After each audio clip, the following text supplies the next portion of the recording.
slightest. I'm bored. What plaything can you offer me today? An obscure body in the SK system, Your Majesty. The inhabitants refer to it as the Hail Ming Thanksgiving Hour.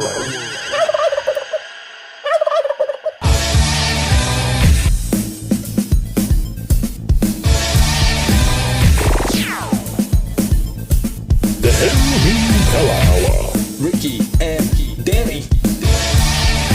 Wants your children. It's just that simple, people. Oh, Flash Gordon. Mr. Ming, tear down this wall. Brandon Newman. Hail Ming. But it's changing. Shut up, Winda. Shut up! You shut up!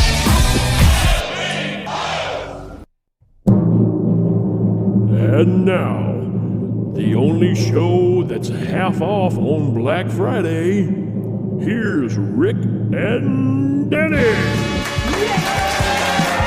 Hey, what's going on, everybody? Look out, I see it going. Gobble, gobble. Happy Thanksgiving, everybody. Yeah. So welcome to our Thanksgiving episode, everybody. So bend over and shine your buckles on your shoes and spread wide and get ready to get stuffed.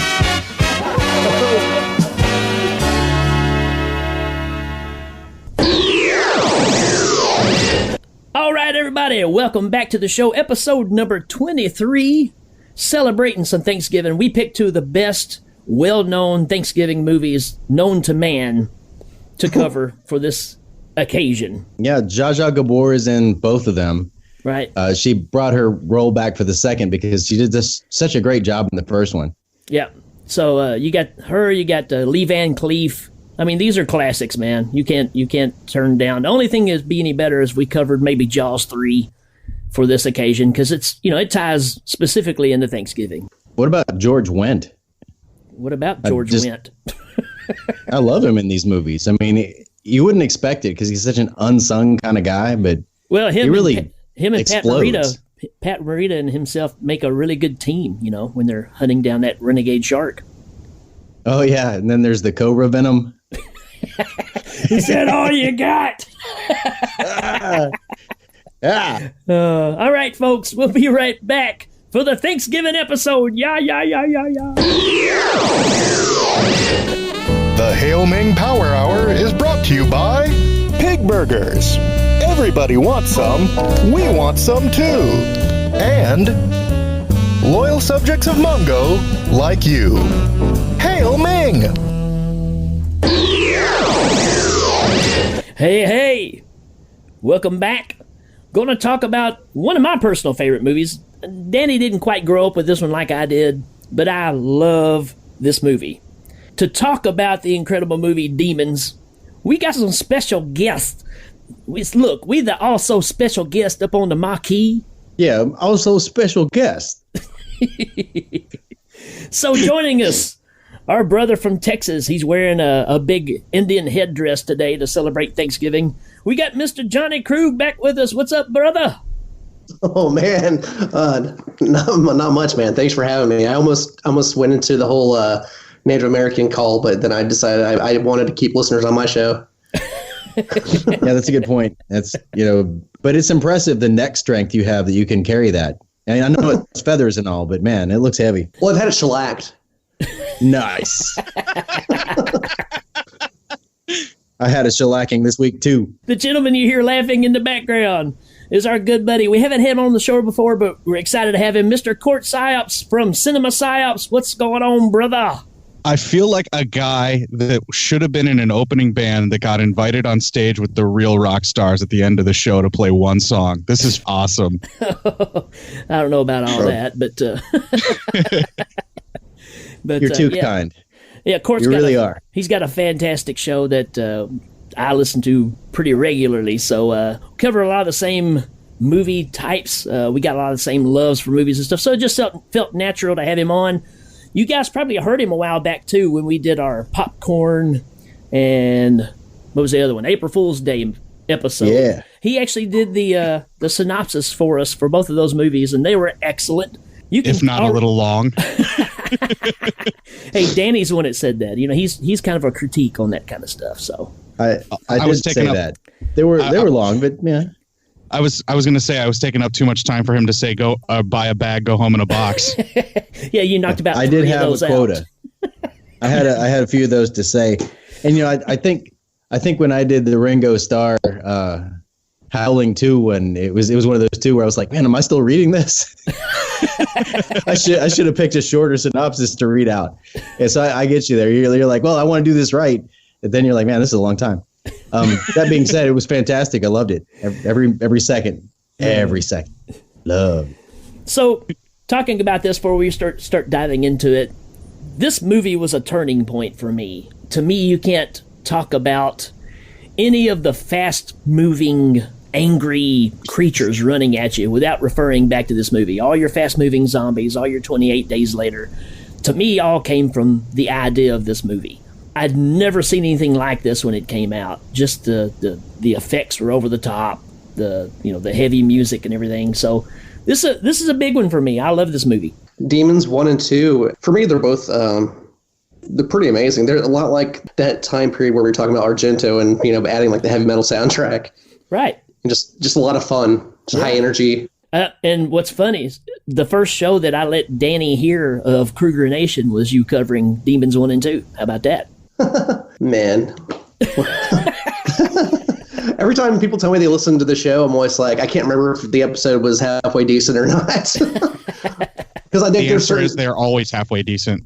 Well, thank you. Yeah, that's the thing is like there's certain episodes that I've logged in my brain as being my favorites, but then everything else I've kind of just like put aside, so I don't remember. Well, so I'll say it like I said when I met Richard Marx. He asked if I was a fan. I said, well, I'll put it this way. When you come on the radio, I don't turn it off. Hold on to the night. All right, so to get us into this, we've got a special synopsis coming up. I haven't heard this one, so you guys will be just as surprised as I am. But we have the one and only Rip Torn. Demons, or as it's known in Scandinavia, Jerfingstrad, the power gang. When Corey Feldman's angels run rampant, a new force of unstoppable women must be assembled. Todd Bridges is pulled from CIA retirement to lead a group of scrappy young ladies to stop Corey's angels from destroying Zanzibar. 6.5 out of 10 critics agree this is a movie starring George Wendt, Julia Sweeney, and with a cameo by Mary Lou Retton. It's a fun film for reality TV fans and their adult children. Adult children? I think I watched the wrong movie, guys. That doesn't sound anything like the demons I watched. Oh, I don't know. Rip Torn was on some serious medication when he put that one together, so who knows? No. Did he record that in the bank he thought was his home? It took me a second to realize that was Rip Torn. I was thinking Rip Taylor at first. I was waiting for confetti. Hail me. He would have been like, this is so great. It's so great. It's the greatest thing ever. And then confetti everywhere. It's hard to record confetti. That's the problem. You throw confetti at the mic and you're like, why don't you sound like anything?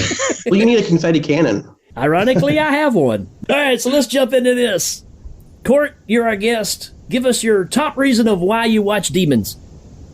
The soundtrack. It's one of the greatest 80s Italian film soundtracks of all time. Hey. It also features the best Motley Crue song ever written. It is a good one. A lot of the biggest names of the time. Like you said, Motley Crue. I think there's some Saxon in there. Is that right? Some Accept. Maybe? Yes, there's definitely Accept, and I think Saxton is towards the beginning of the movie as well. Yeah. And you've got, don't forget the heavy metal icon, Billy Idol. The Goblin score is pretty amazing. Oh, yeah. Yeah, totally. Oh, yeah. This definitely gets stuck in your head. That synth line beats me up every time I hear it. It's like getting punched by the bass. Right. It's killer. And let's not forget the other slasher band that they had on there, Go West. When I think slasher films, I think Go West. Right, absolutely. We close our eyes. I'm the king of wishful thinking. See, that made me want to slash somebody right there. I tell you what, there's somebody that should have been on this soundtrack because of the year this came out. Everybody our age group knows, but pretty much the biggest band. Who was the biggest band at this time? Who do you think? 86, right? 85 or 86? 85, yeah. 86? Yeah. It's all the same. Blue Monday? No, man, some Hall & Oates. White Snake. Hall & Oates. And I've got a live snippet here of Hall & Oates kicking out the song that should have been this soundtrack, Man Eater. It kind of goes like this.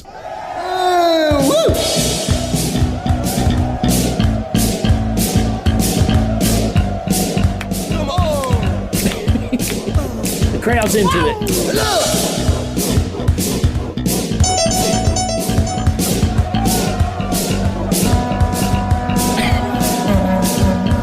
This is why they split up. I was like, what's up with the timing?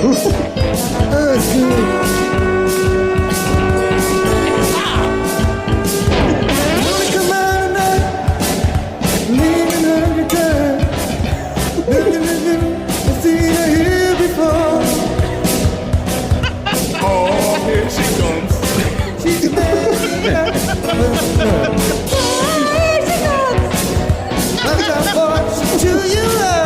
Whoa, damn. She's a man eater. That boy. Ladies and gentlemen, the Demons. All right, so maybe they shouldn't have been on there. I don't know. That was pretty horrifying. All right, Johnny, what's your reason? I'm gonna say I think the mixture of unique characters in this movie is just stellar. I think the blind guy who has his daughter narrating the movie for him, who ditches him to go hang out with some dude, hang out, and then you have Tony, and then the two prostitutes. You have like the young teenage couples. It's just such a good mix of people in this. You have like a businessman in there, randomly a businessman. Sure. The couple that's on their anniversary. Yeah, there's the older, and she's like, I don't want to watch a scary movie. He's like, oh, shut up. It's like, and they're in the front row. How do they stay married that long when he treats her like that? That's what I want to know. Well, I want to know how, the guy with the silver techno mask, the techno Phantom of the Opera, pretty much, he's handing out free passes the day of it, and this guy had nothing else planned for their anniversary, so he just snatched up these tickets, like, look, baby, look what I got. It's awesome. Taking you to a good movie. It's exclusive. It's funny you mentioned the disco techno Phantom of the Opera, because that was originally Dario Argento's plan for his Phantom that would be made years later, was that look. Really? Well, it probably would have been much better. It wouldn't have hurt, that's for sure. That was Julian Sands, right? Yeah. Yeah, I love Argento, but that's probably my least favorite movie of his. Oh, come on. Dracula's way worse. Yeah. You think? I mean, Dracula's pretty bad, but I still think I would take it for just the cinematography over Phantom. I think we can agree with about two things about Julian Sands. One is that Warlock is probably his best movie. Yes. And two, or maybe Arachnophobia, but Oh yeah. And two is that he's the man who acts with his hair. Particularly in Warlock the Armageddon. Yeah, there is an Armageddon of hair. Like Julian Sands through the hourglass. These are the warlocks of our lives. Yes. Hail Ming. So you have to hand it to the Italians, because just like we said last week, they're always kind of ahead of the game. Who else has ever come up with movies for the blind? The Italians. What's happening now? Are you scared? Yeah, a little. They originated audio descriptive services. I'm glad it's not like the other ones where it's like, stop, go. Something between the relay calls. Right. It's like, what's happening in the movie? Stop.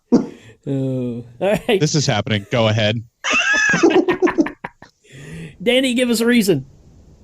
All right, my first reason is just like popcorn.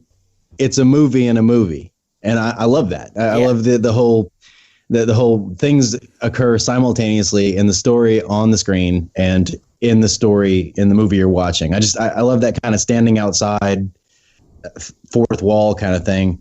And it's one of the things about it. I mean, it's not my favorite movie, and I'm not going to pretend like it is. It's got a lot of really interesting things in both Demons and Demons 2. Right. But my favorite thing in them is they're both kind of a fictitious story that makes its way into the real world while telling a fictitious story. I love that whole thing. Whenever anybody pulls it off, I love it. Yeah, the film within a film too, with that they actually show where the kids are off camping and they find the book and everything in that ruined city or what have you. Yeah. That film within a film would have been an amazing horror flick to watch all on its own. Sure. And that's what makes this like the most meta before meta was even really a thing in film. Yeah. Yeah. And we talk about how these things influenced other things. I mean, like Scream using the rules of the slasher film. It's a way to tell your story while identifying that there are stories that existed before it. I think that it adds something to it that it's already a grab bag of different concepts and interesting little flavors, but that's my favorite part of it is the whole, like you said, Cort, the whole movie that's playing on the screen. It itself is a pretty good movie, and these people are pulled into it. Yeah, without a doubt. So for me, and because we're jumping all around, but even before we started recording this, we all kind of was talking about this certain person, but you got a pretty good cast. But come on, man. Bobby Rhodes. Tony. He's the man. I mean, if you are going to latch on to anybody in this movie, this is the guy that you're going to be going around quoting. Ain't that right, Cort? Holy shit, she's a friend of mine. Tony the Pimp is the kind of alpha male badass that you want to have around when demons take over your theater. Because if it weren't for him constantly barking orders at everybody, they would have all died instantly. Absolutely. So everybody, what are you just standing around for? Pick up something. Holy shit, you look like you're afraid of breaking stuff. Smash this place. Smash everything. And he's wearing that John Travolta suit. It's awesome.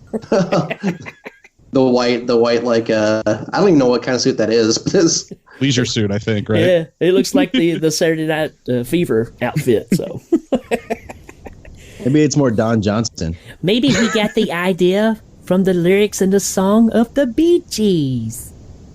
Oh. Well, his main goal was staying alive. Hail me. All right, awesome. All right, Cort, next reason. The special effects in this film are incredible. And for me, they even hold up on the Blu-ray that I have from Synops, man. They look so amazing. Yeah. Especially the first demon transformation scene that we see where the lady like pops out of the screen. Yeah. And, the teeth start popping out. And then the veins form on our neck and everything. It's just really incredible work. This one particularly, the first demons, the special effects are unbelievable. I totally agree. They're really awesome in this. I do like they do it in the second movie too, but I like the transformation with the teeth where it's like, unlike, or actually it's kind of similar to when your adult teeth come in from your baby teeth. It's like, your adult teeth are replaced with Rottweiler teeth.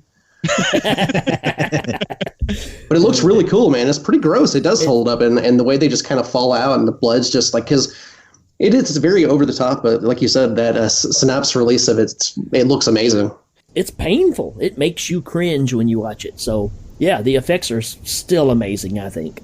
And that first actress really sells how bad that hurts as well. Like the way that she's playing it on her face. Right. I mean, it's just like a perfect storm of the effects with that transformation and excellent acting on her part, because you really feel for her as you're seeing her transform. That's and right. then you're terrified of her when she's done transforming. Yeah, the kids really like her performance too. Oh. Yeah. Well, then that blind guy's like, what's happening now? What's going on? She's getting her second row of teeth, Dad. Please stop having anonymous sex with that stranger and help me. More movie, Dad. More movie. Like, what's happening now? More movie. Just movie, Dad. They took 2 steps, Dad. Nothing's happening. This is a boring film. Just shut up. Somebody was birthed through the screen. Is that Motley Crue that I hear? Yes, Dad. Yes, Dad, that's Motley Crue's best song. Next to the Tommy Dad, Lee I'm Wallace making hit. out with Vince Neil. All right, man. Who do we get to? Johnny? It's your turn? Yep. Johnny. All right. One thing I really like about this movie is, no matter how bad the situation gets, they do have a lot of like convenient things that are there for them, like a motorcycle that's actually full of gasoline. There's the sword. There's the sword. There's the helicopters raining from the sky and crashing the theater. Yeah. I love the convenience of this movie. Like there's so many times where they should have died, but just the right thing happened. Like the helicopter guy bailed on his chopper, and somebody forgot to ungas the motorcycle in the lobby. I would just left a sharp sword sitting out for everybody to use. Yeah. I just love the selling point of somebody walking in saying, I've got an idea for a movie. There's a bunch of people trapped in the theater. They turned into demons. Then a helicopter crashed through the roof. I like it. Let's roll. I don't know if you guys know this or not, but the Demon script was actually originally a Street Hawk Airwolf crossover TV special that never got made, and then Dario Argento just bought the screenplay. I imagine there was probably the director's test footage. They're sitting there with these execs. They're like, what this movie's missing? Helicopters and motorcycles. And so they had to go back and just and Hall & Oats. Hall & Oats and hauling ass. Also, what this movie is missing too? We haven't had a car full of coked up punks yet. Right. Yeah. Well, not yet. But to build on what Johnny said there for a minute, I agree, and I think that pulls into the movie in a movie thing. It's kind of like there are so many elements in it that are just so off the wall that it's like, as this thing unfolds, it's like, well, what happens next? Well, you go in the lobby and there's a motorcycle and a sword. You go into the projection booth and there's nobody in the projection booth. It is just kind of like outside of the movie, there's something just as outlandish, if not more, than what's on the movie screen. I think that kind of builds onto that whole, it's not really happening, but it really is. That non sequitur storyline with those coke snorting punkers actually feels like a rape revenge film. Right. It just sort of crashes into this movie for no reason, other than the fact that the scenes are amazing and they need to be there. And Ripper and his crew actually feel like they are either returning from attacking someone that Charles Bronson loves, or they're about to meet up with David Hess's character in House on the Edge of the Park. I was about to say I can't tell which. That's the only thing that was missing is David Hess. I think Ripper was supposed to be David Hess, but the producers couldn't afford him.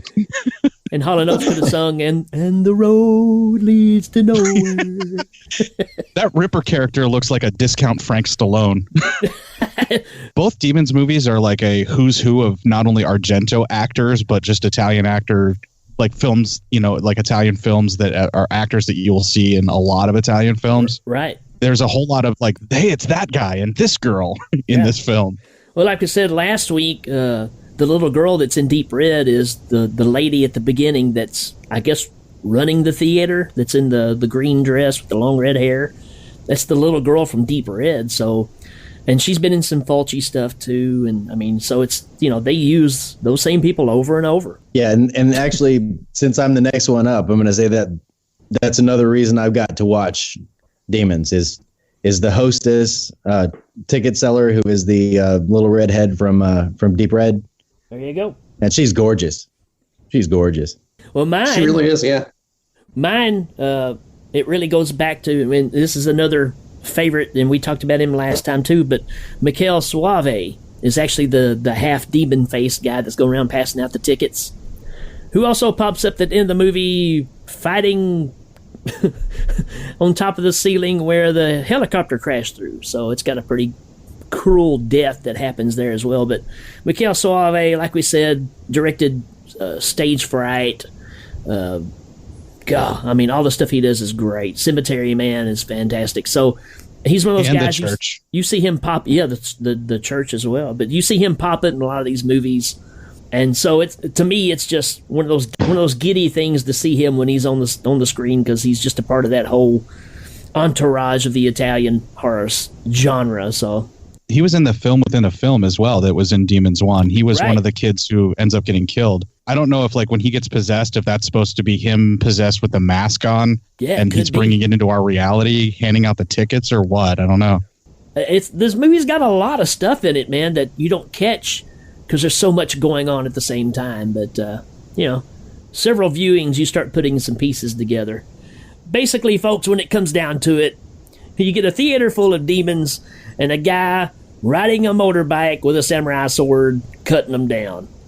I'm sorry. That's just cool. That's just cool. And the samurai dirt bike foo zombie killing mania that happens is set to Fast as a Shark by Accept. And that whole sequence is like everything awesome the 80s had to offer all wrapped into one sequence, because you get zombies, you get a guy on a dirt bike with like a ripped shirt wielding a samurai sword and basically doing like a much better Dudikoff than Dudikoff ever did in any of the American Ninjas, and just wrecking demon-possessed people all at once. Yeah, it's just killer, man. I mean, it's fantastic to watch. I mean, you think about riding a dirt bike up and down the aisles of a movie theater. Well, crap, anybody would just want to do that. Not to mention slicing people down with a samurai sword. It just, that's a fun weekend, folks. That's actually what I have planned to do right after we're done recording. All right. I'll say it is 2016. It does seem like something that would happen. One fun fact, though, about Michel Suave is he actually wrote that song for Gerardo, Rico Suave. Nice. Ole, ole, ole. Michela Suave. Oh, yeah. Michel Suave. Is that a fun fact? I don't know if it's fun to many people. It's a fact. That's a thing. And that is a fact. Did anybody at the end of the movie, when they finally break out of the theater, did anybody see the demon that's like over in a window and he looks like Jack Black if he was a demon? No, I guess I missed that. You need to go back and check that out, because it's like, hey, look, is that Jack Black? Oh my gosh, it's attacking Hollywood. Cort, you got another reason, man? Yeah, the panicking group being attacked by the demons whenever they finally come down from the balcony is one of the better frenzied death montages of the 80s as well. It just blood everywhere. It's one of the better montages that they put in this film. Yeah. This movie has a lot of gore in it. I remember picking up a copy on video because it, claimed it won awards for the special effects. So that automatically drew me in, and it delivers without a doubt.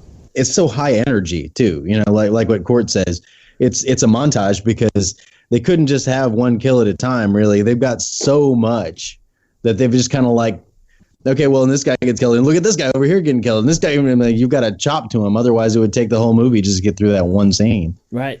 So it's like the editor had ADD and just couldn't focus on one shot in that sequence. Johnny.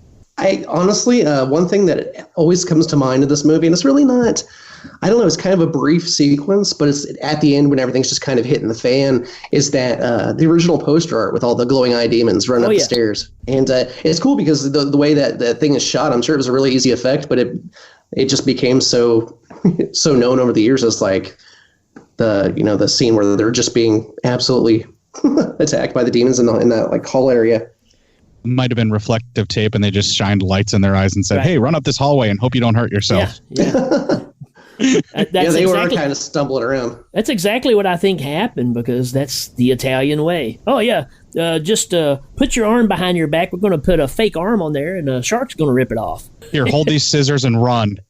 That's basically their mentality. Oh, don't worry about it. You'll be fine. You'll be fine. This is your last shot, so it'll be fine. We'll do it live. We haven't mentioned the covered demon that emerges from Kathy's back. That's like one of the most what the moments in the film. Exactly.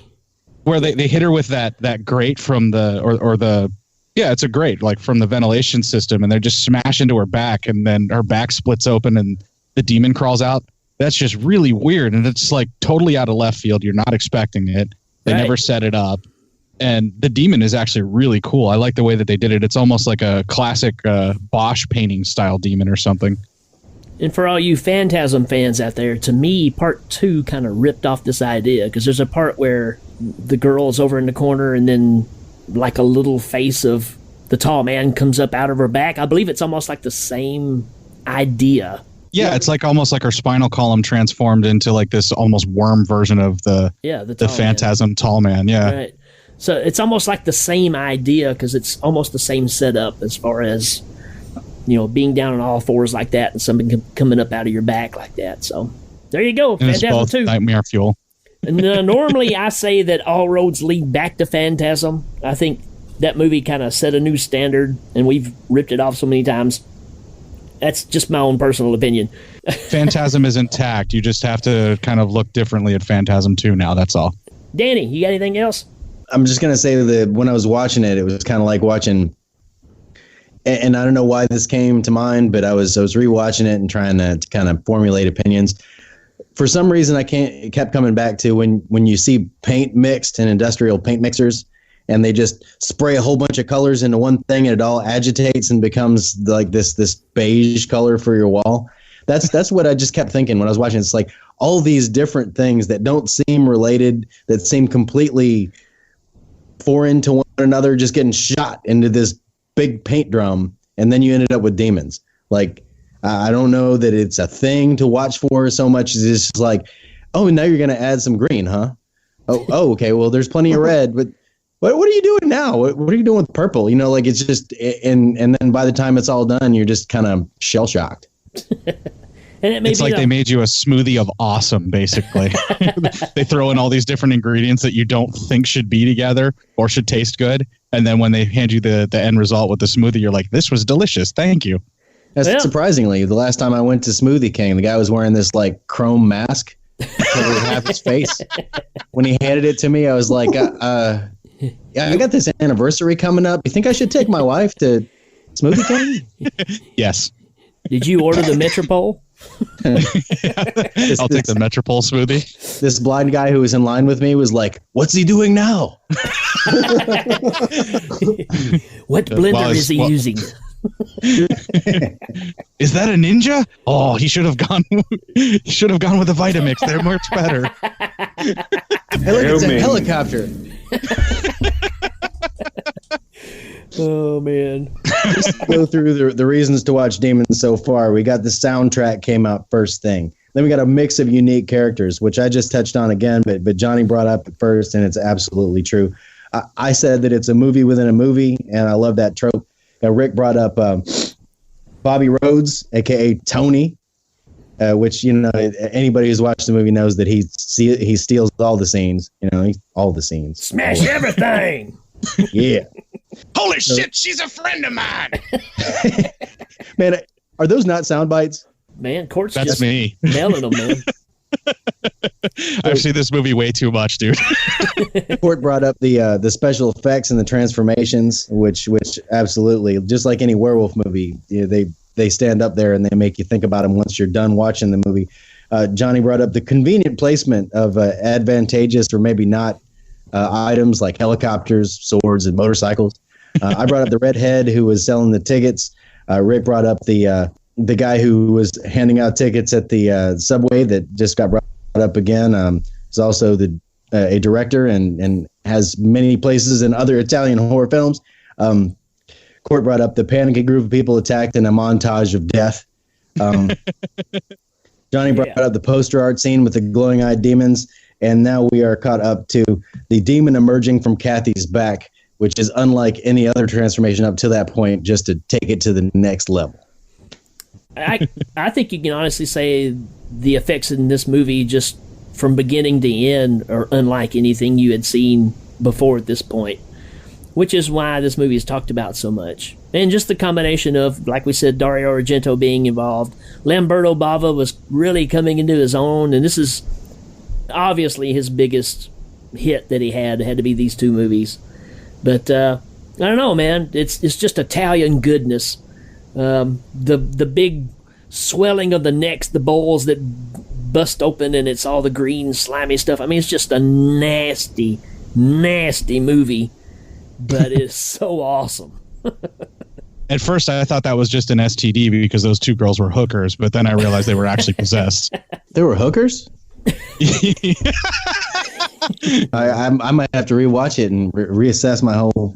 Well, just because hookers are people too. No smoking is allowed. I want to hang out with Tony and his girls. Like they seem like the type of people that you'd want to have a couple of drinks with. They would look like they'd be fun. They did seem pretty damn fun. That's true. All right, we ready for a rating? I'm going to give it 10 Jack Black demons staring out of a window.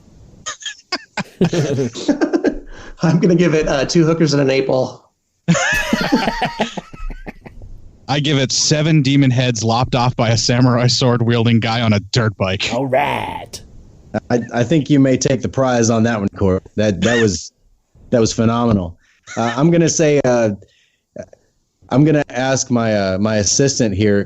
Can you tell me what to rate it? I can't see the screen. 2 blind eye guys. 2 eyes popped out of a blind guy's eye. Oh, where they take his eyes out. Like, what's the point? What's the point of that? Yeah. That's just cruelty. Yeah. They're demons, man. They're supposed to be evil. Come on. That's right.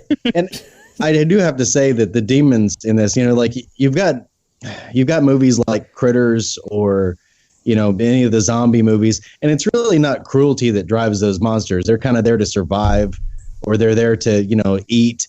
But the demons really, they seem to take it to another level of sadism, where they're like, oh, you like this? I'm going to destroy this in front of you, and then I'm going to do something really awful and torturous. How about I tear your hair off of your scalp before I kill you?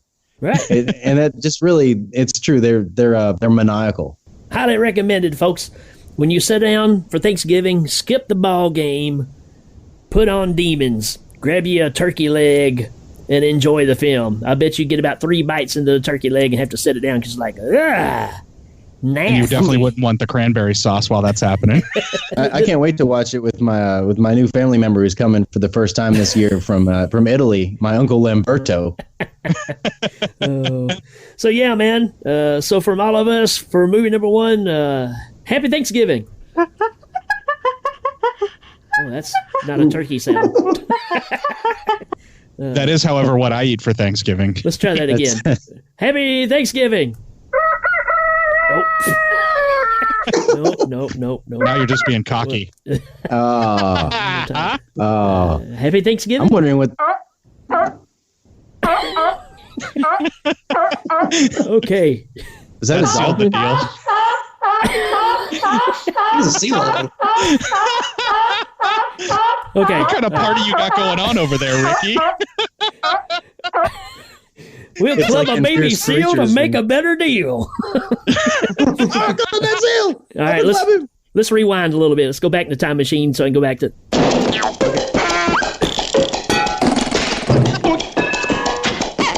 Okay, we're back to where we were. Happy Thanksgiving, everybody. We'll be back with movie number 2 in just a second.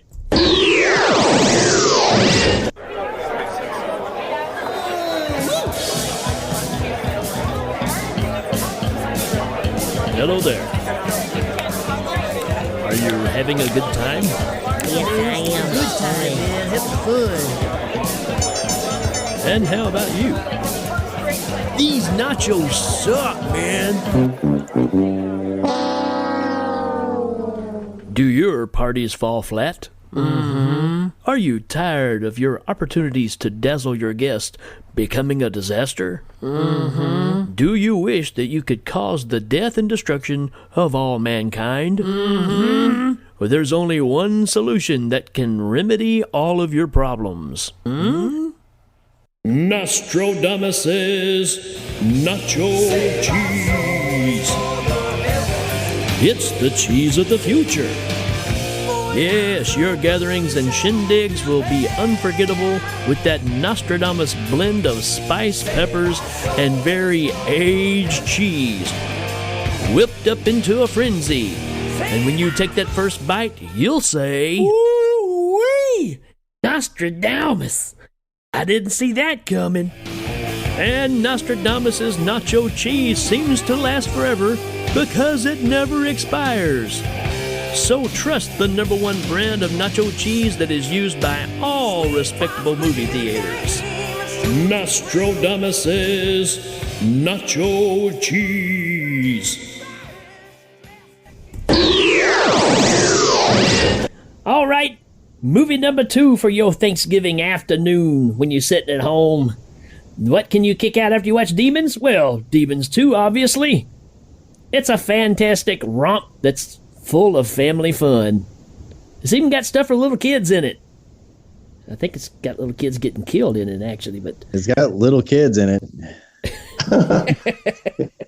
Demon dog. Yeah, a little tribute to the ghoulies there a little bit. All kinds of stuff. I'll tell you a little story about this one for me. I love the first movie, but I had actually seen the end of this one before I saw the first movie. I had no idea what I was watching. I was just flipping through the cable channels, and it's the scene where she's running on the TV screen at the very end. All that's, they got the several TV screens set up. It terrified me, man.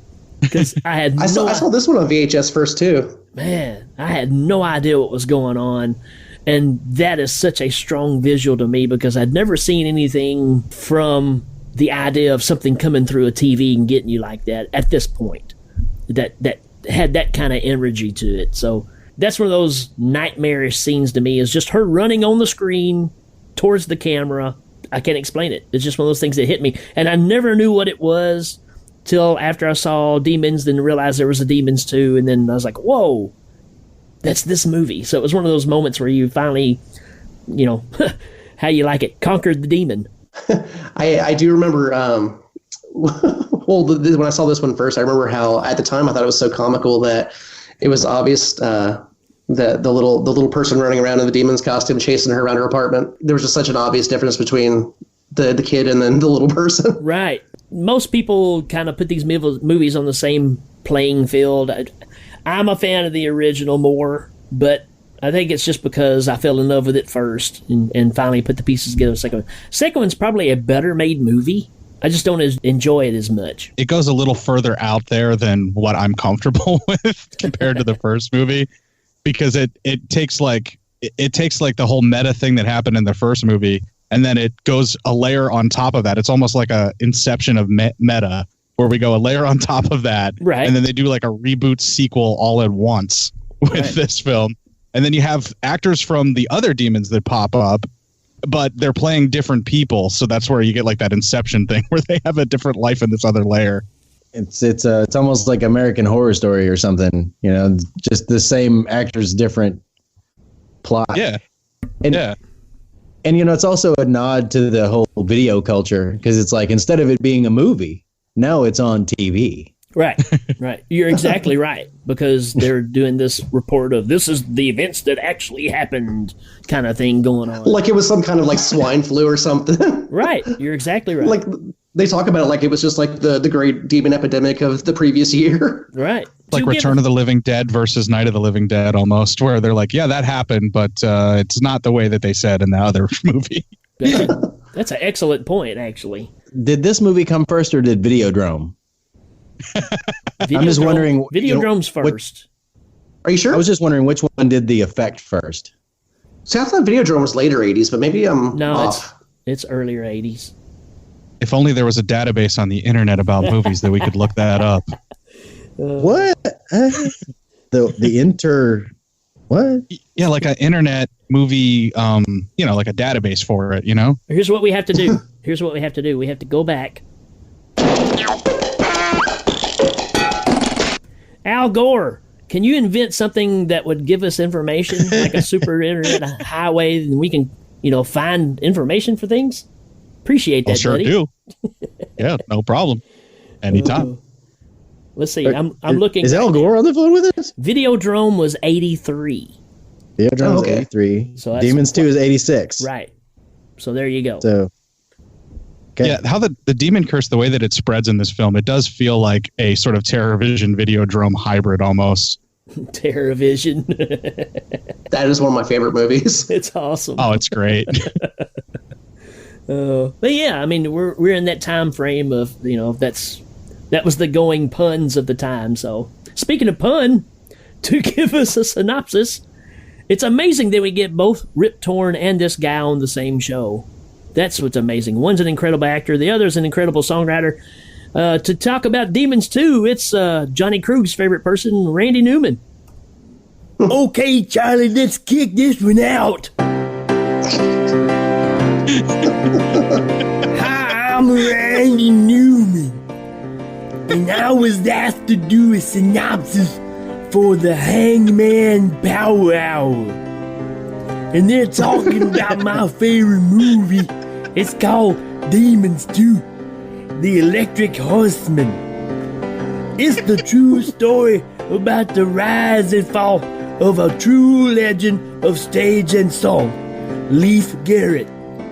And from his rough upbringing as a street fighter, he can't handle success, and he gives it all up to go and kill off the Chinese mafia.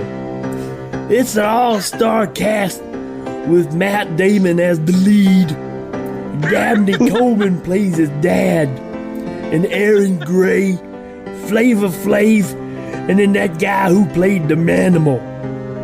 This movie is AKA, that's also known as Cannonball Run 4. Man, I love them Cannonball movies, boy. All right. Thank you, Randy. Yeah, it's I don't know what movie he was actually talking about, but I really want to see that now. Oh, me too. Sounds awesome. I'm a huge fan of Dabney Coleman movies, so yeah. He's an unappreciated gem of American cinema. Was Dabney Coleman from 9 to 5? Yeah. Yeah. Okay, yeah. Oh. That's my favorite role of his is in 9 to 5. Sorry. Oh, really? What about Cloak and Dagger? Cloak and Dagger's good. No, my favorite is the Chevy Chase movie. Modern Problems. Modern Problems. Modern Problems. Oh gosh, if you guys ever do that one, Ricky, I want to be on that show. That was a great flick. Duly I've never seen that. Modern Problems. We're gonna do Modern Problems and Memoirs of an Invisible Man. All right. And we're gonna bring Bo Ransdell back because he hates Memoirs of an Invisible Man. It's Carpenter, though. I mean, you can't hate it too much. Exactly. I was defending it, and he was like, you haven't seen it. And I'm like, I have seen it. I love it. I almost paid way too much for a used copy of it one time. Wow. I got it for $3 at Big Lots, years ago. You. Many years ago. It's not Carpenter's best film, but it's got its moments that are entertaining. I just got the Naked Gun trilogy from a used bookstore for $8. Yeah. Oh, that's a good deal. I've been swimming in raw sewage. I love it. I love it. Oh, I love it. Fantastic. I love it. I love it. I love it. Okay, reasons to watch Demons 2. I'm going to kick it off. First reason, guess what? Bobby Rhodes. He's put away the pimp outfit and decided to be a health instructor instead. And I love the fact that he's running around. He's got all the muscle heads in there lifting the weights and stuff, and he just kind of growls at them. But all the ladies, he's like, yeah, what's happening, ladies? He's super awesome in this movie, too, man. Love him. He made me want to work out just watching him, and I barely get off the couch. He was barking orders. I was like, yeah, I gotta go lift now. You're right, Bobby Rhodes. Come on, you can lift that. Let's get it going. I want to see some intensity. His Bobby Rhodes, the American Dream. Bobby Rose. That's fantastic. Dusty's little brother. From another mother. Yeah. I think Dusty Rhodes might have to do with the synopsis. Oh, right. That'd be fantastic. I think all I got to do is get real fat. Yeah, that'll do it. Just wad up Love some you, cotton Randy. balls. All right, Cort, go ahead. Give us a reason, man. Pregnant lady doing yoga. That's one of the best reasons to watch this movie. In like a 80s style like unitard and like a zip up jacket. Yep. I love her little subplot, man. I mean, the whole husband wife, he's out, like they're the greatest protagonists because he's got the best reason to really fight hard. I do think that was an element to the movie that was great. Her and her husband and him getting separated. I liked it. Yeah, it's one of the better driving points to the story that I think actually is a little bit of an improvement on the first one, because you have a guy that just met this girl. They have no reason for him to really be trying to make her survive other than, he kind of was flirting with her during the movie, versus a married couple with a child that they're just trying to help keep the child alive.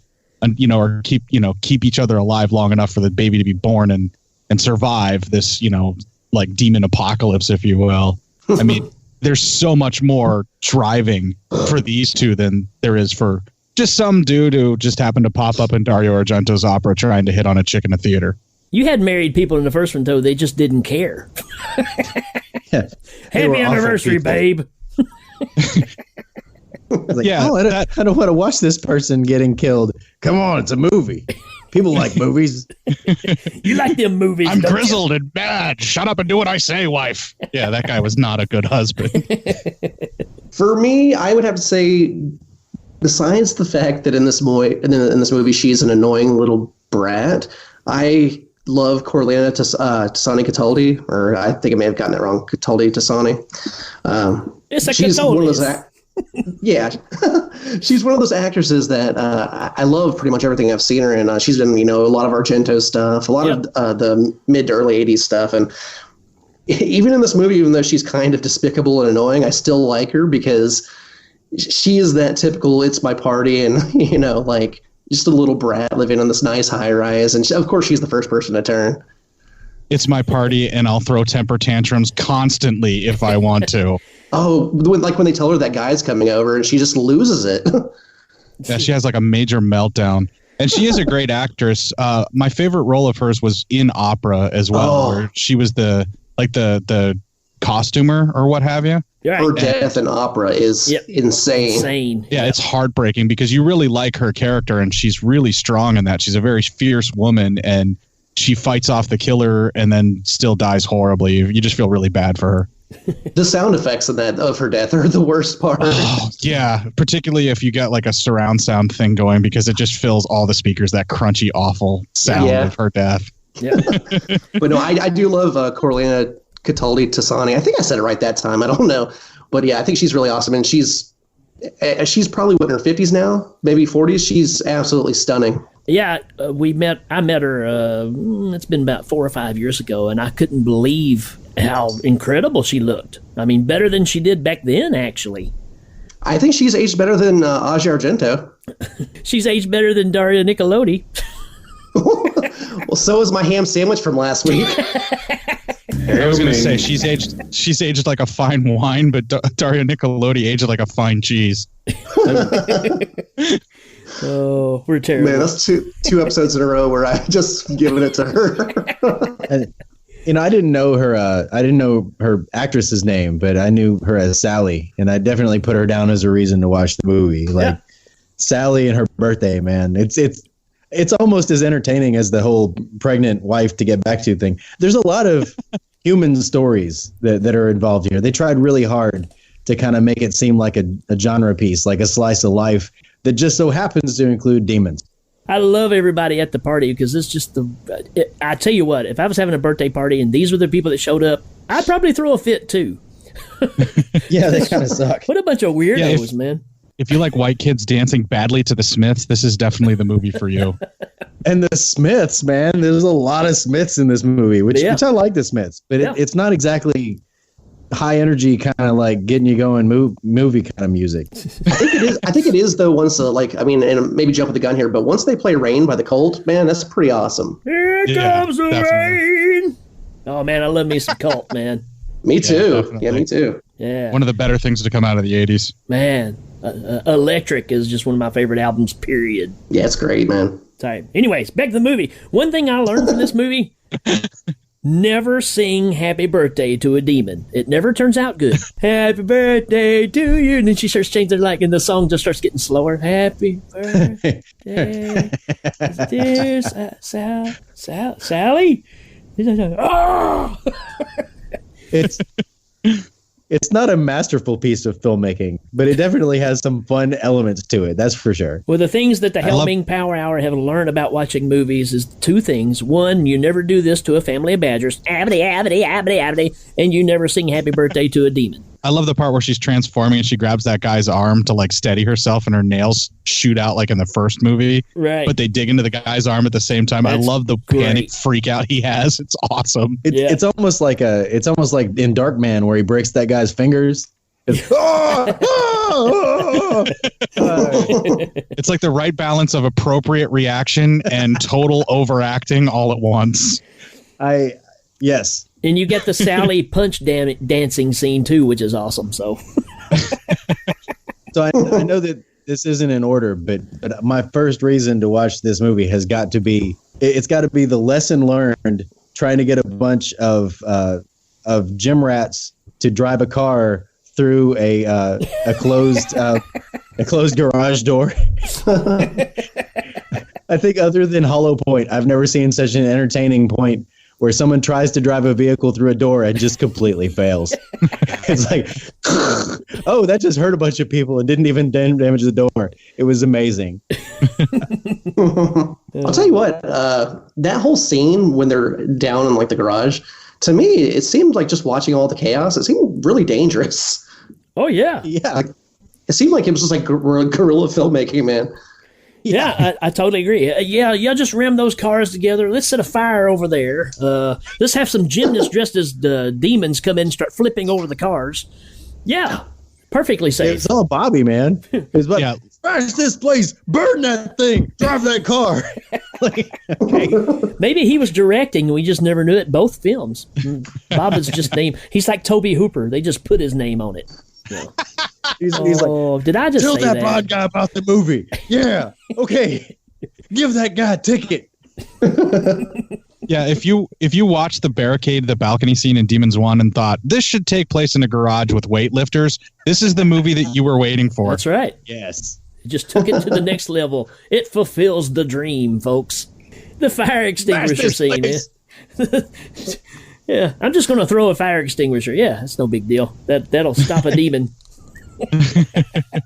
Cort, what's the next reason? The demons apparently were secret xenomorphs all the time because their blood is acid.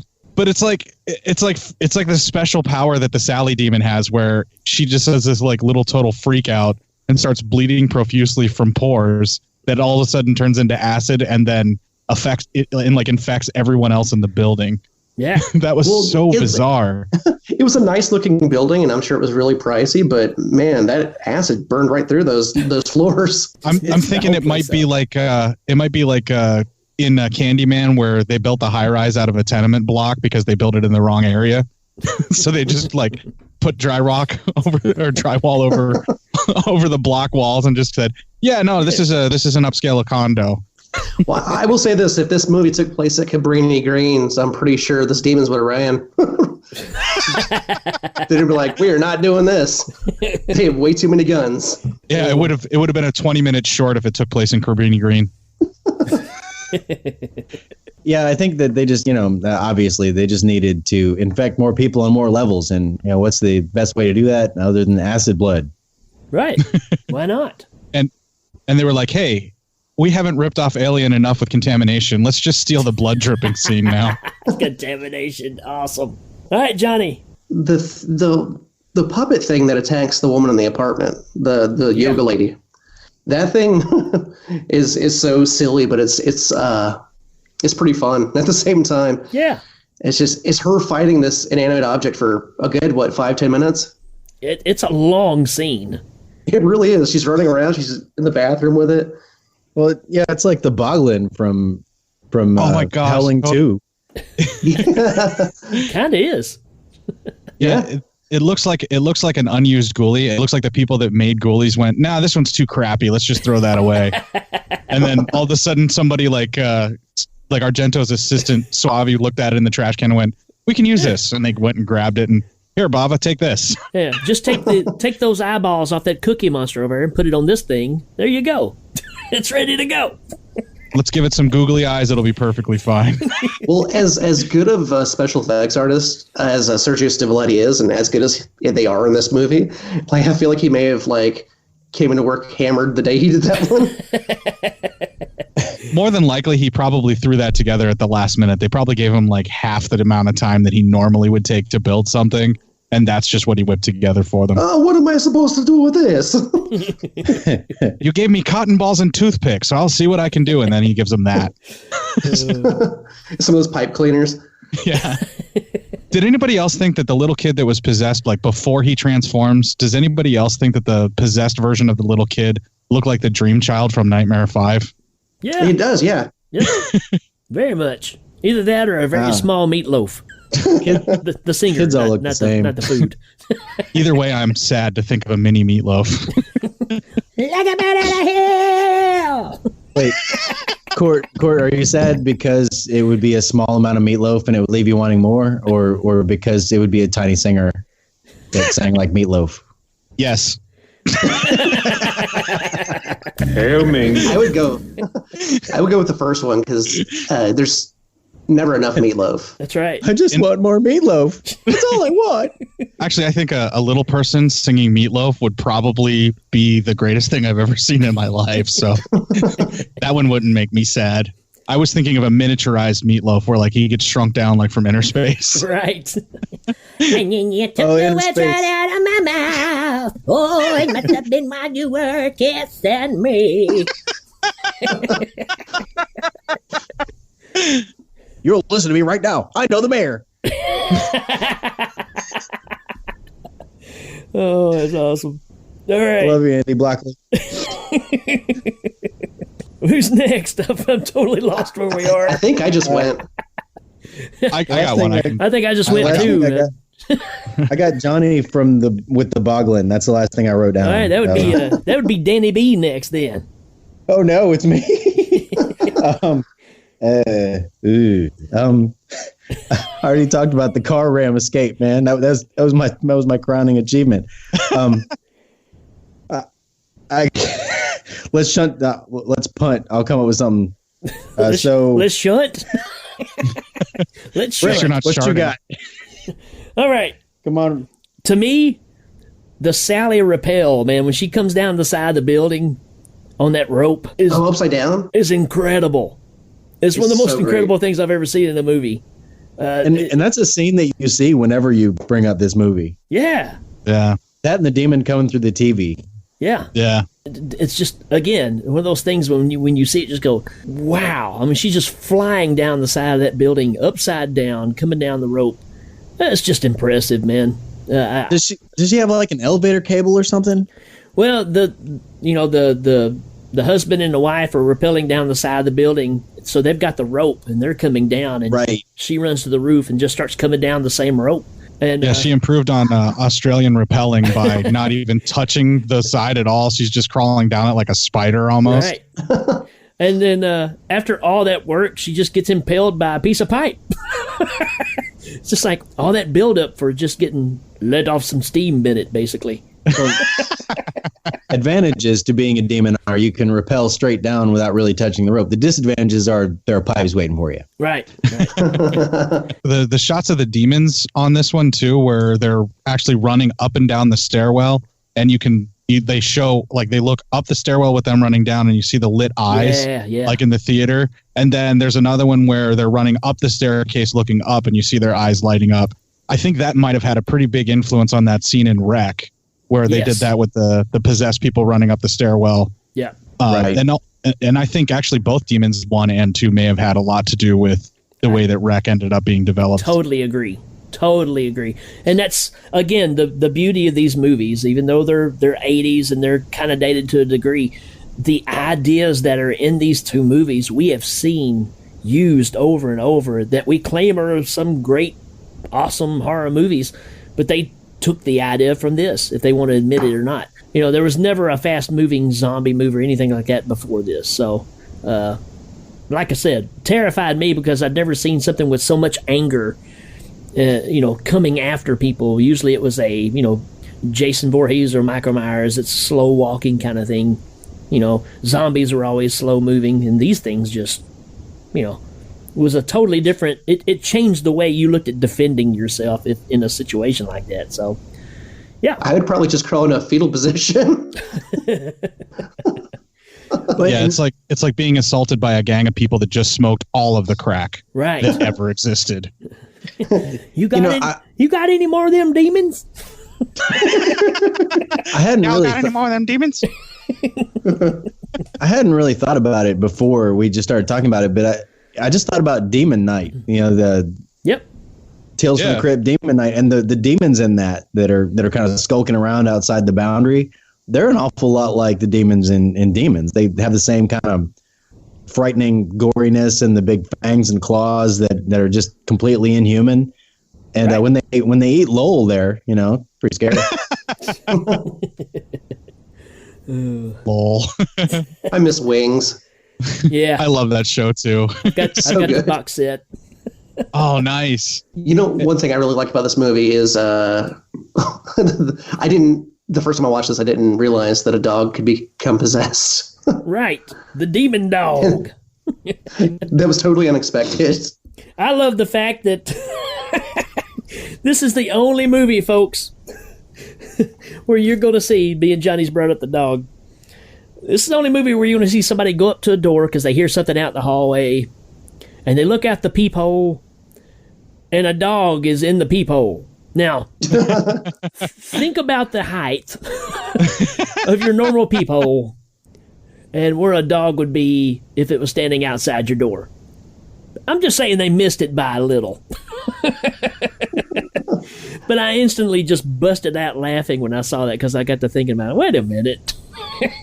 Yeah, because it's not like a St. Bernard or anything. It's like it's a smaller dog. Yeah, it's like the dog from the Brady Bunch, Yeah. Maybe it could leap to that height where it's like, hey, I'm here. Let me in. I'm possessed. Want to eat you. So no, they had like a mask on it, right? Like a mask on the dog? Yeah. Okay, that's what it looked like. Yeah, because the transfer, and it like pulls the face back. Some of it's a puppet, but the shots where it's actually moving and stuff, I think they just threw a mask on the dog. And again, just make your dog run blind. That won't hurt anything.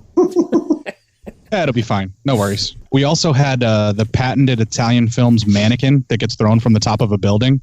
It's like every Italian movie. Anytime somebody takes a great fall, they immediately turn into a mannequin. It's like completely rigid and looks nothing like the person that got thrown from the top of the building. The opening scene in the French Sex Murders. Yeah. Where that body goes right over the top of that building and it just looks like it's just flopping around. Oh, the best one though is in the Zombie Holocaust, or Dr. Butcher. Sorry. Wasn't there one in like the Fifth Chord too that it's like literally a mannequin, like the arm falls off or something when it's falling? That's Zombie Holocaust because they throw it down the stairwell, and when it hits the ground, you see the arm pop off, and they just leave it on there. And I don't mean just kind of pops off. I mean it disappears out of scene. It pops off and leaves the body. You watch it fall out of the sleeve and then go flying. Right. And then it does a close-up of the guy that landed on the ground. He's going, oh, I turned into a mannequin and it really hurt. See, that proves what you guys know. Actually, what happens in Italy when you fall off of high heights, it's something they've evolved into, is that they become mannequins until they land to try and stave off injury. It doesn't happen over here, but it's an Italian thing. Well, again, they're always like ahead of technology. us. Yeah. They're always ahead of us. Mannequinism. Mannequinism. Hey, Rick, do you remember in Chinese Super Gang when that guy's smashing that dude's head and it's just a watermelon painted black? Oh yeah, yeah, high tech. He goes and it's a guy standing there, and then they cut and he's smashing a watermelon that they've just painted black. That's a straight up trauma special effect. Yep. Yeah, awesome. They use a honeydew melon that they used to stuff with hamburger, and now it's cranberries and stuff. For Thanksgiving. That's right. Yeah. Happy Thanksgiving.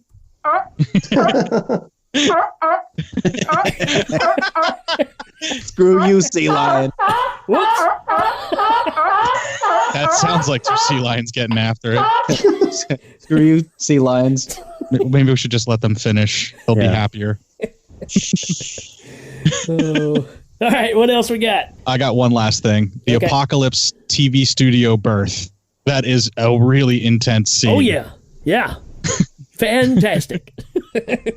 And it looks like something out of like the late 60s in that TV studio with all the lights going and everything. It's super vibrant colors. I had that wrote down too. It's like, man, what a crappy light show.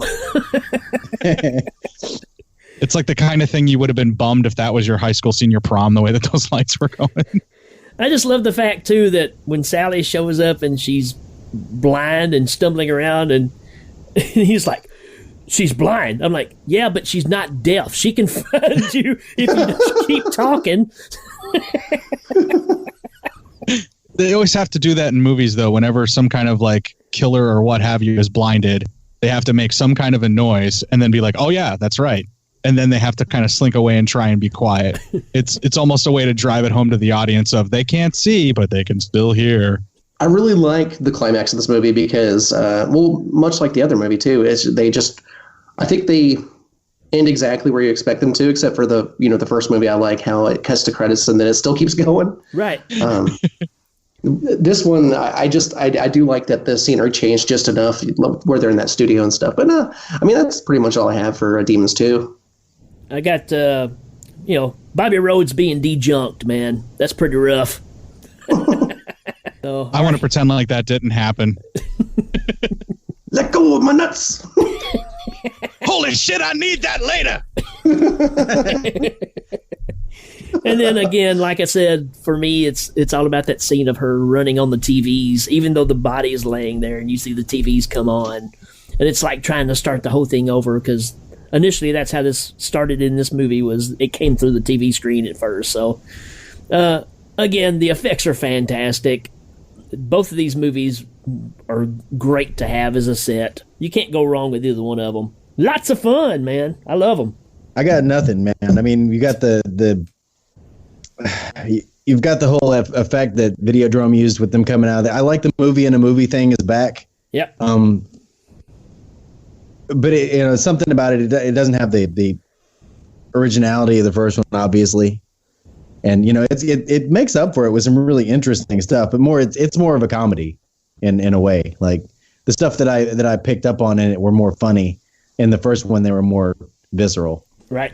I really like the fact we were talking about the soundtrack earlier. We have a lot of Morrissey and stuff. I think I like the first soundtrack better, obviously, but I think this one fit this movie real well. Yep. Yeah. I think it's changing the time and the way that they were living, the atmosphere of where they're at, all the the neon lighting and all that stuff. I think you're right. I think it works with the time period that they were showcasing here. So we never mentioned the leather-clad kids that were in the car on their way home from the taco concert either. Oh yeah. Taco. Well, and that's kind of similar to the interlude in the other one where there's just a group of kids. It's like, oh, we got to have that part. It felt very recycled, yeah. Yeah, the part the thing that's funny about those kids though is they all are in like these like gaudy leather outfits, and it's like, where are you coming from that you're dressed like that? Like, the only logical place is a taco concert, Absolutely. Right? I mean, that's the only way they could be dressed like that. They're hanging out with Jesse at that bar, Nightmare on Elm Street 2. Gotta dance, gotta dance. I say it's rating time. You say, okay? Yeah. All right. Woo. Hey, kids, it's rating time. All right. Who wants to go first? Me first. Okay. I'm going to go first. I give this movie 12 boglins. Awesome. I give it 15 very dangerous car part fires. Burn that stuff. I give it 6 smashed TV studio monitors. And I give it 15. This would be a different movie if the girl was pregnant by a fat guy, because they wouldn't have tried near as hard. Like if it was King of Queens, like Kevin James trying to rescue her. Right. This movie would have ended a whole lot sooner if it wasn't some guy that was super fit that could climb up an elevator shaft. You're not getting the rascal scooter past those demons. All right, so just to give it a rundown, Demons 2, it went all over the place. We got Bobby Rhodes' Region Watch movie. We got Pregnant Yoga. We got Sally and her birthday, and she can cry if she wants to. We've got a car escape scene that doesn't work out quite so well. We've got the happy birthday singing the song when it starts to get slower, and I agree that's pretty damn fun. We've got the secret xenomorph power of their blood to get through levels of flooring, but only from Sally apparently, and only in part 2. We've got the Boglin attack scene. We've got a possessed dog that goes along with that Boglin attack scene. They're kind of hand in hand, or claw in claw, or hoof to mouth, or something. We've got the demon's coming through the TV. We've got Sally rappelling down the side of the building, unfortunately into a pipe, letting off some steam. And then we've got the apocalypse rebirth in the studio, which is it's like a bad scene from a bad 80s movie, or maybe a good scene from a mediocre 80s movie. I'm not sure. And then we've got Rick, who said it was a shame when Bobby Rhodes got dejunked. It's a crying shame. That's right. We did talk about stuff past that, but it was all over the place, and it was all good stuff. I just wanted to run it down. And that's how it happens here on the Hail Ming Thanksgiving special. Happy Thanksgiving, everybody. I'll get it right here in a minute. Oh, we forgot Brian Blessed. Chuck Mangione? What's going on over there? I gave you Mangione. All right, Brian Blessed, what do you think of Demons 2? Oh. Now you get the turkey. Now I get the turkey. All right, folks, we'll be right back. Are you looking to get a good workout? Are you looking to get a little escort of work? Welcome to Hank and Tony's Gym and Escort Service Emporium. Either way, you can get pumped, whether it's up or to dump. Come on down to Hank and Tony's Gym and Escort Service Emporium. Whether you're looking for a good workout or a hot date, come to Hank and Tony's Gym and Escort Service Emporium. Either way, you're gonna burn off all those calories. And don't forget to use our promo code. Holy shit, he's a friend of mine. For 20% off either your membership or your good time.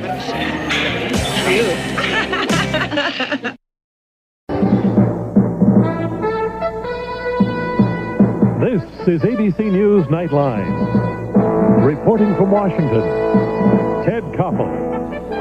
I'm Ted Koppel, and this is Nightline. Tonight, we're talking to Bobby Rhodes, an Italian actor much like the equivalent to our own Samuel L. Jackson. Bobby starred in 2 Italian horror films, Demons and Demons 2. We sat down with Bobby to talk to him and ask him about those great films. Bobby, it's great to have you here. Thanks, Ted. It's great to be here. Tell us, Bobby, in Demons, what was your character's main purpose? Taking fine-ass girls to the movies. I understand one of these fine-ass girls became a demon. How did that happen? My friend put on that damn mask and scratched herself and became a damn demon. I told her to leave that alone. After that occurred in the theater, what happened next? Well, we started kicking open the damn doors and smashing everything in the theater. You later were attacked by a demon. Tell us what happened, Bobby. Man, I gave this fool a knife, and I said, you got to cut her. Cut her. Well, a demon got my leg. And I grabbed that knife, and I was like the OJs, man. I was doing some backstabbing. Well, I understand you returned for the sequel, but as a different character. Yes, Ted. I was running that damn gym when the lights went out. Man, them demons came out of nowhere. How did you defend yourself? By literally throwing my weight around.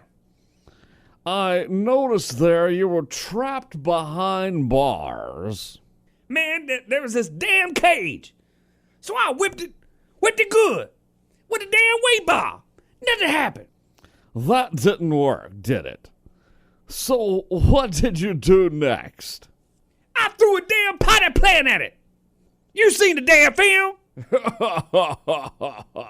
Well, then we went down to the garage, right? Well, we had to block the door to keep them damn demons out. I said, get those car seats out and put them over there by the door and set them on fire. But that was a mistake. Because about a few seconds later, I said, we need to put out that fire or we gonna suffocate. Bobby, tell us, how did you meet your demise in this film? Oh, it's a very painful death. When it all came down to it, they got me by the damn balls. Ouch.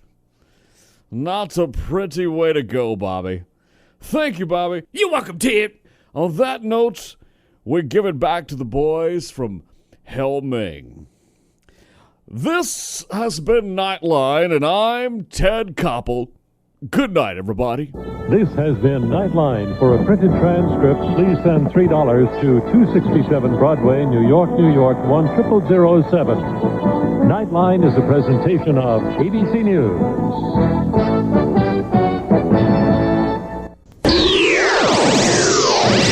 Okie doke, folks. That's it for us. Glad you could join with us. Hope you have a fantastic holiday. Spend some time with your family or whatnot. Just don't do any work. That's the main thing. Eat a bunch of food, take a bunch of naps, listen to some Ming. Enjoy yourselves, folks. That's the main thing. And we want to say thanks to our buddies for coming and hanging out with us, man. Johnny Krueg, appreciate you coming on, buddy. Yeah, it was awesome being on here. It was cool talking to Cort for the first time on a show. Yeah, he seemed pretty awesome, I have to say. We'll have to have him back for sure. Cort, thanks for coming on, buddy. Yeah, and Johnny, was not good to talk to you for the first time, and Ricky and Danny, actually. Thanks for having me, guys. This was a blast, and anytime any of you guys want me on your show, just let me know. I'm always going to be a whore for guesting. Awesome. Go ahead and plug your show a little bit, man. Yeah, Cinema Psyops. We do once a week. We do a podcast every week. We're basically experimenting on the mind of an unwilling test subject, forcing him to watch films that traumatized either myself or a guest every week.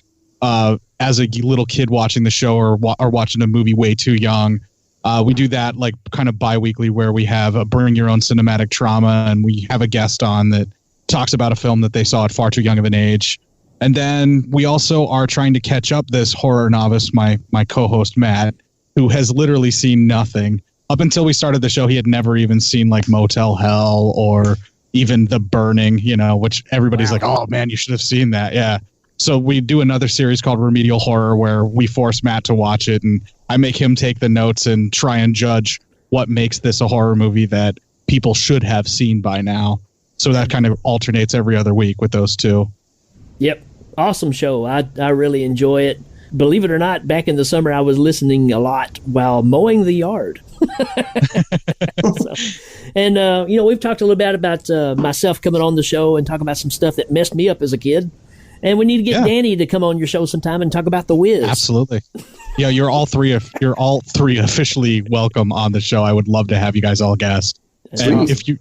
If The Wiz really did traumatize you, Danny, that's a story I got to hear. Well, I think The Wiz traumatized everyone. He's on down the road. No. Yeah, but it's Cinema Psyops. You can find us in Stitcher, iTunes, Google Play, or you can just go to Podbean, which is cinemapsyops.podbean.com for our podcast. And thank you so much for those kind words. It makes doing the show worthwhile to hear a show that I absolutely love, Hail Big. And Ricky, you telling me that you love my show too. It's awesome. Thank you for that. I appreciate it. Hey, that's truth is truth, man. Same thing with Krueger Nation. That's how we hooked up with Johnny. Yeah, I was super excited to go meet him when we went to Texas because I was like, man, this guy's like, royalty to me. So that's cool, man. I meant it when I said be the first and last time that's ever been uttered. I meant it when I said it that I felt like I was, the opening act being invited on stage for one song with the true stars of the night. So, well, like I said, every time. You can always change your mind. So, all right, well, guys. That's just how I'm gonna feel. All right. Okay. All right, for myself and for Danny and for Cort and for Johnny, we want to say Happy Thanksgiving. Take care of yourselves. We'll see you next time. Everybody say goodbye. Woo. Bye.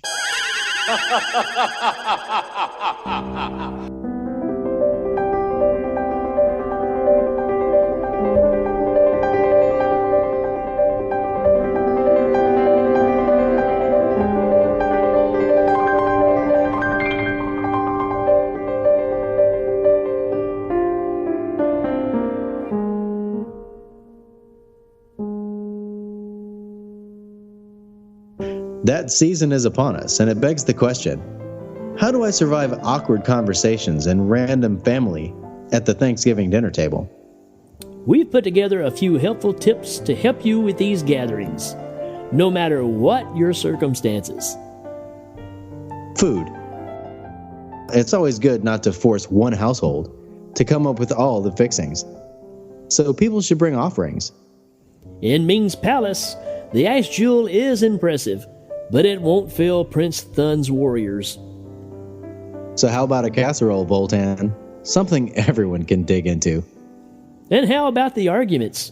How do you handle them diplomatically? A duel to the death, of course. Break out the old gladiator platform and get to it. This doubles as entertainment for the gathered masses.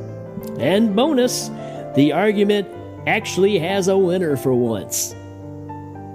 If you're looking for alternative entertainment, though, you can always pop in the Hail Ming Power Hour on our easy, free methods to play. Legion Podcasts, iTunes, Podbean. Or you can put in our Thanksgiving mix of Hail Ming Power Hour movies, sure to entertain all. Oh, I'm excited about this one. Ernest Goes to Camp? Ernest Scared Stupid. How about Ernest Goes to Jail? How about Ernest Saves Christmas? Slam Dunk Ernest? Or episodes of Hey Vern, It's Ernest. And Shawshank Redemption. Thanks for listening, and we hope you have a safe and happy Thanksgiving holiday. Go over it.